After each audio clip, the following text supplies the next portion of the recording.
मिलन समारोह में कैंडिडेट का घोषणा आज करेंगे कि बाद में करेंगे? जैसा कि अभी हमने बताया, हमारे सीनियर लीडर जनाब एबरार साहब हैं, विधानसभा के अध्यक्ष सफीरुद्दीन साहब हैं, कुतुबुद्दीन साहब हैं। हमारे सामने 5 प्रत्याशियों की लिस्ट वर्तमान में आ चुकी है। इनमें आज जो सम्मेलन था वो कार्यकर्ता सम्मेलन नहीं था, बल्कि 3 पंचायत की पंचायत समितियों, ज़िला के पदाधिकारियों और विधानसभा के पदाधिकारियों के साथ एक समीक्षा बैठक थी, एक रिव्यू बैठक थी।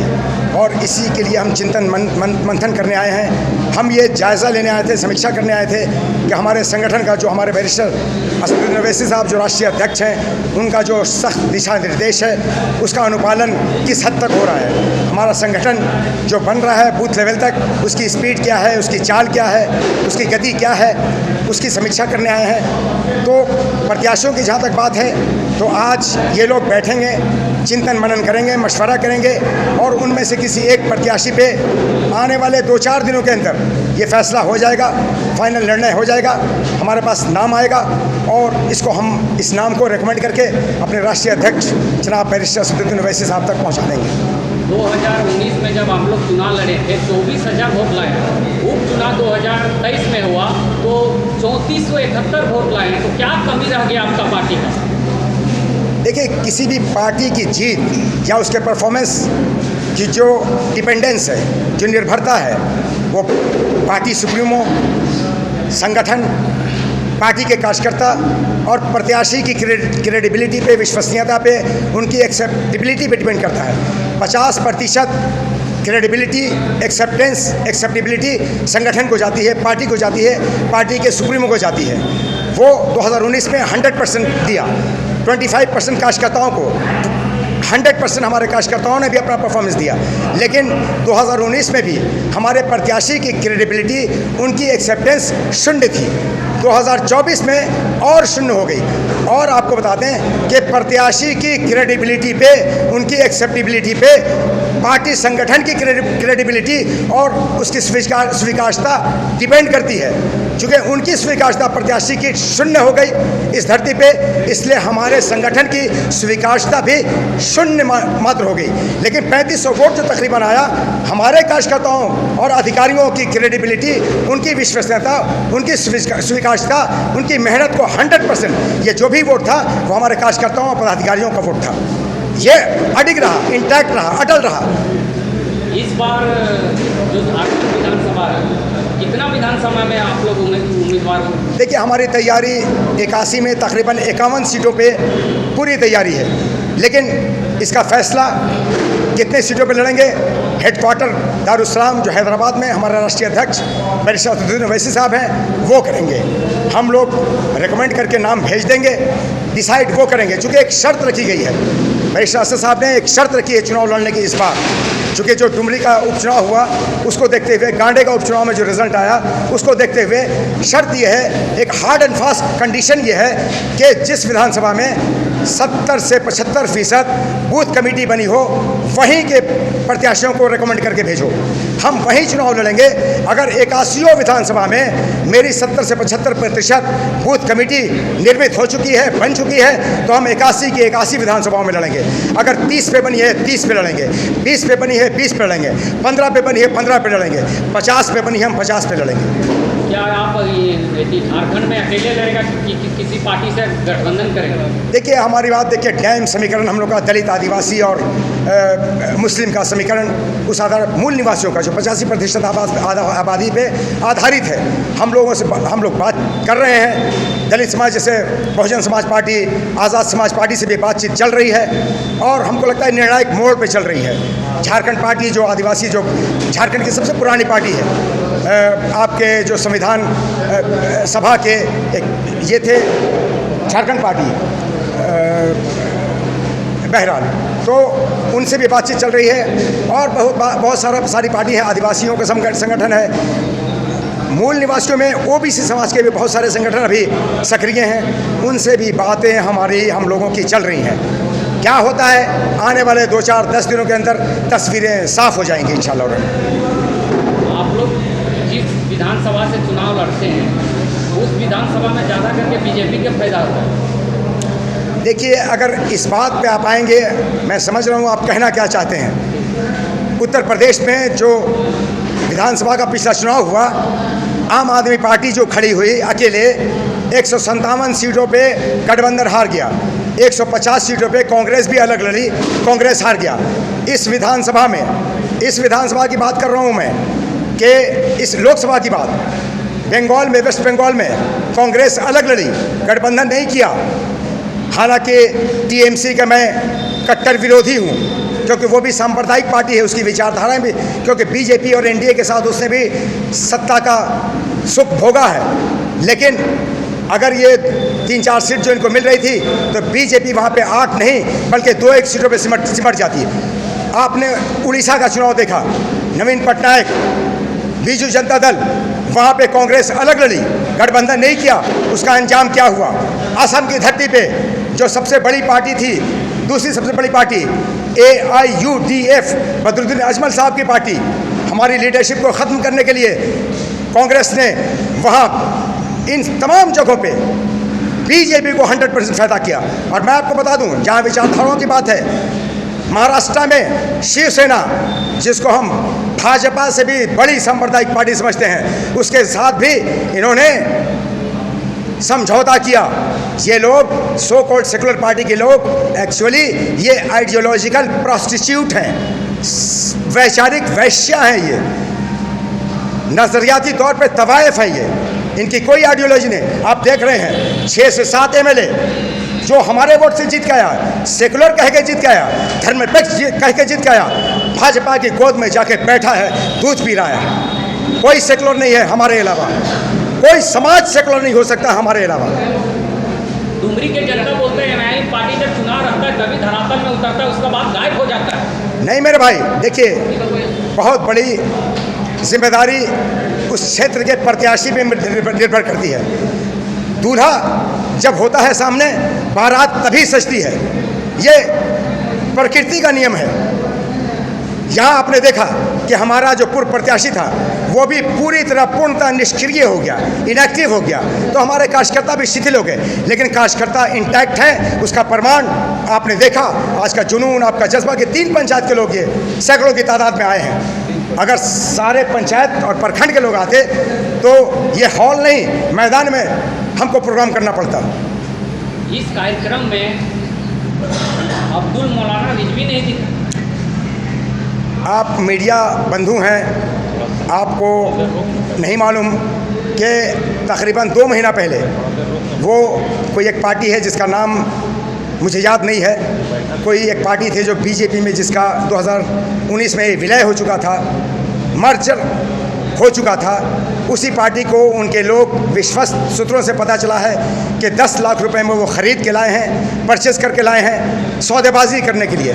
जिस तरह उन्होंने पिछले चुनाव में इस डुमरी की धरती पे दोनों पार्टियों से सौदेबाजी की, विश्वस्त सूत्रों से, यहीं के लोगों से पता चला। और कुछ लोग उसके गवाह भी हैं, हम लोग भी उसके गवाह हैं कि किस तरह से हमारी पार्टी का सौदा किया गया। तो 10 लाख के बस लगता है 10 करोड़ कमाने के लिए वो दर दर भटक रहे हैं, लेकिन जनता उनको जान गई है। आप पब्लिक को, विलियम एक USA के फॉर्मर प्रेसिडेंट थे जो अब्राहम लिंकन, उन्होंने कहा था कि you can fool all the people some of the time and some of the people all the time, but you can't fool all the people all the time. आप दुनिया के तमाम इंसानों को थोड़ी देर के लिए मूर्ख बना सकते हैं और कुछ चापलूस लोगों को हमेशा के लिए।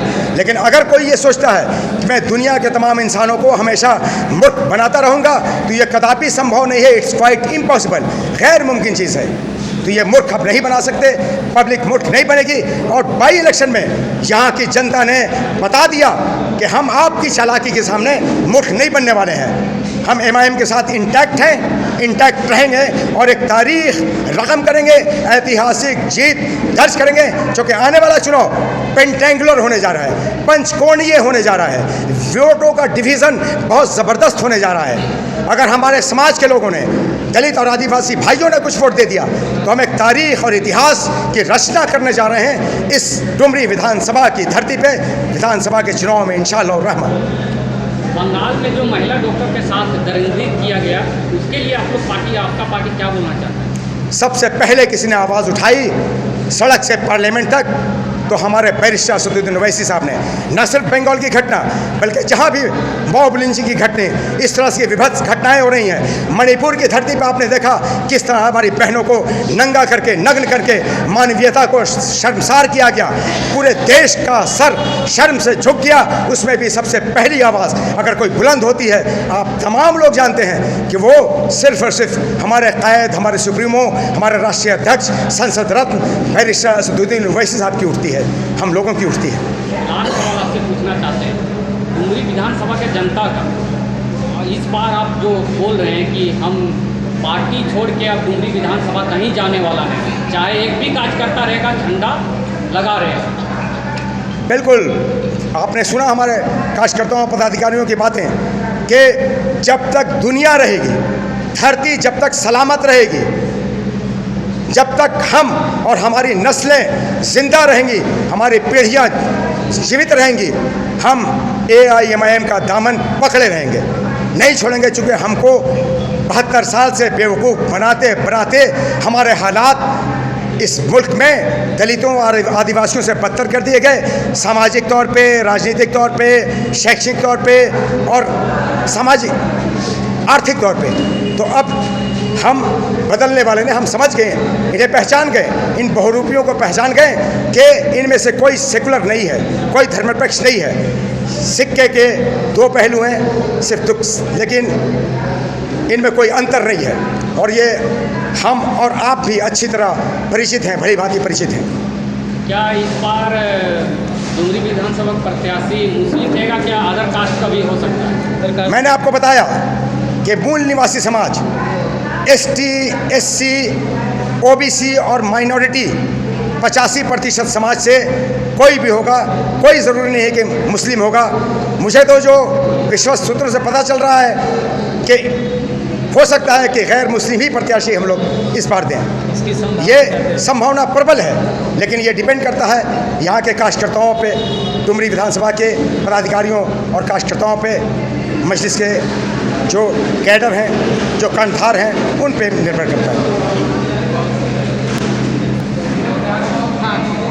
क्या लग रहा है इस बार डुमरी विधानसभा जो चुनाव आने वाला है, क्या इस बार फिर चुनाव लड़के पार्टी जो आप लोग का 5 साल के लिए गायब हो जाता है, इसके लिए क्या बोलना चाहते हैं? देखिए, अभी हम अपने जो अभी बात हम रखे हैं उसमें बोले हैं और फिर मीडिया के सामने बोल रहे हैं कि ये 5 साल भागने वाली, इस बार जो संगठन बना है ये 5 साल के बाद भागने वाली संगठन नहीं है। जब तक दुनिया रहेगा तब तक यहाँ MIM कायम रहेगी। जब तक हम लोग के सीने में सांस रहेगा, जब तक हम लोग का सांस जब तक चलेगा तब तक यहाँ MIM रहेगी। आप लोग 2019 में जब चुनाव लड़े तो 24 से डायरेक्ट 3471 आ गए, क्या कारण रहा? कारण तो बता दिया गया हमारे अभी जो प्रदेश अध्यक्ष साहब से आप पूछे भी।